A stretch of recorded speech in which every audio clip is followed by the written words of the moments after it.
Hello, and welcome to another episode of English Podcast Zone USA. Today's podcast is for advanced learners. Today, I'm going to be talking about the deepest love. I want to start today by apologizing for the audio quality in some of the earlier episodes. This is my first time podcasting. I've done video editing and things like that before, but I'm not that experienced with audio editing. So, one of the mistakes I made was I put my mouth too close to the microphone.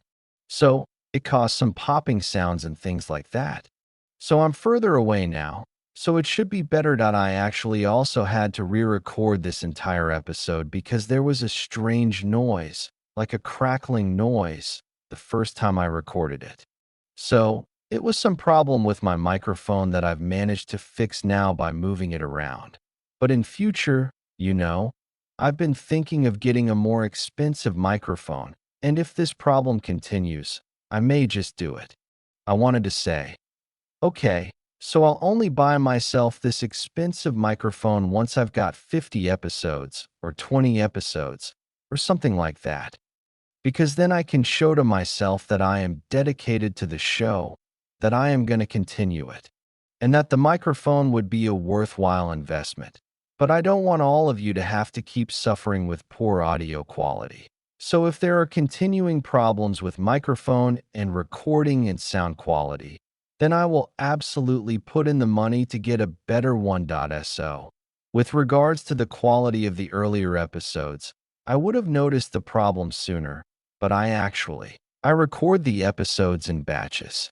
So I record usually 2 or 3 episodes at once. So, I recorded the first 3 episodes before I edited any of them. So I wasn't aware of the problem until I actually started editing. So that's why it's taken a bit of time. Today's story is a bit dark. So, I want to warn all of you. This podcast will never have sexually explicit language. It will never have extremely violent scenes, and it will never have sworn, but it may have content that is uncomfortable for some people, especially for younger listeners. So, today's episode, again, doesn't contain any sexual language, but it does contain suggestions of sexual activity. So, if you are not interested in that, don't listen, I guess is the solution. It's not hardcore erotica or anything like that. It's quite a manageable level, I think. But just be warned. You do realize that you're giving away your soul to me for eternity, don't you? The gentleman leaned his head over the luxurious seat.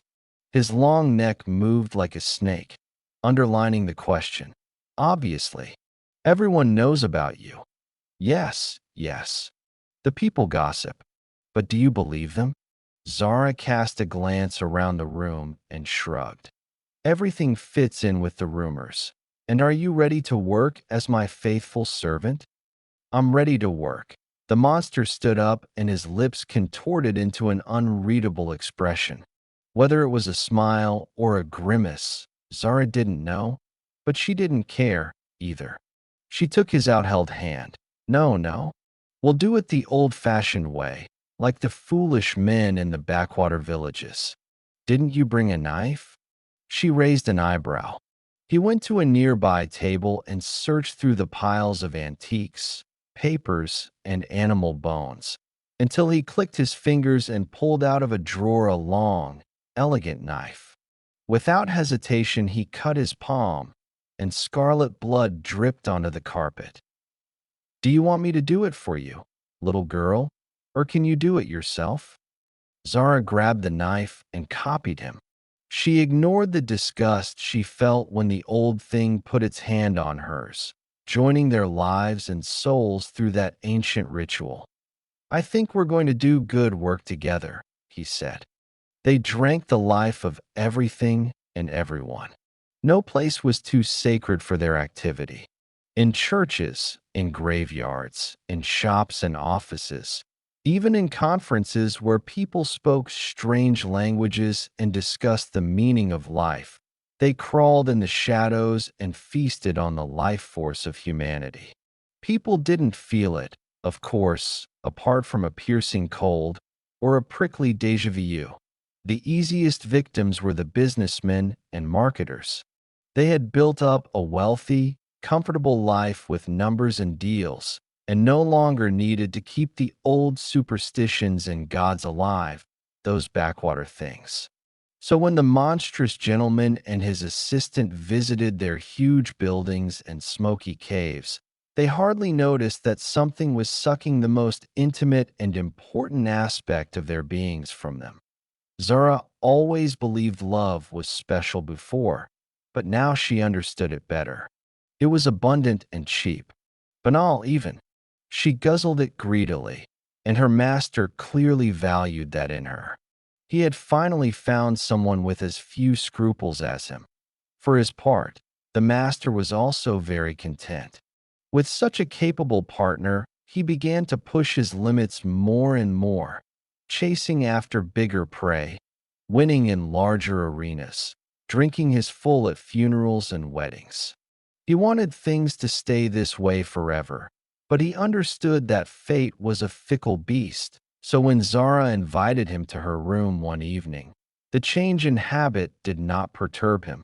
She was spread out on the bed like a piece of good gossip in the countryside, and her nudity, alongside her sad expression, awoke a strange feeling in him.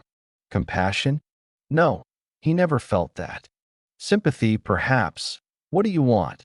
He said finally. I can't lie any longer. I have eaten my full during the past months, grew fat on the passion and pathos of humanity.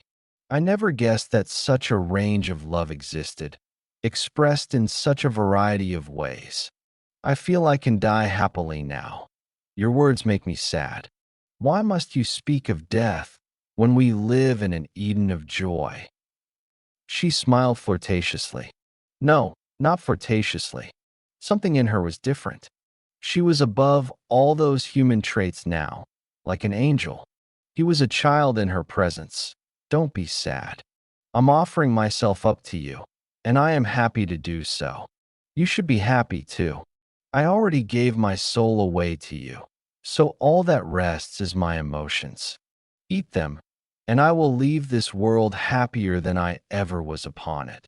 The master couldn't bear it any longer. So touched he was by her purity of heart, her deep, sincere love. He tore off his clothes and leapt into the bed next to her, wrapped himself around her body as if she was the fountain of life itself. Zara moaned and accepted him, drank the flow of emotions which gushed from his skin. She caressed him slowly with her tongue, absorbed his sadness and joy, tasted and devoured his love. The monstrous gentleman discovered too late what was really going on. He shook, tried to detach himself from her, but her arms held him like a snake swallowing a rabbit. She devoured everything, his feelings, her lost soul, even his. She was an insatiable beast who drained his body of every last drop of its essence. She rolled over on the bed, discarding the now empty body like an apple core, and burped loudly. Previously, she would have claimed she couldn't possibly feel more fulfilled, more complete than she felt working with her master.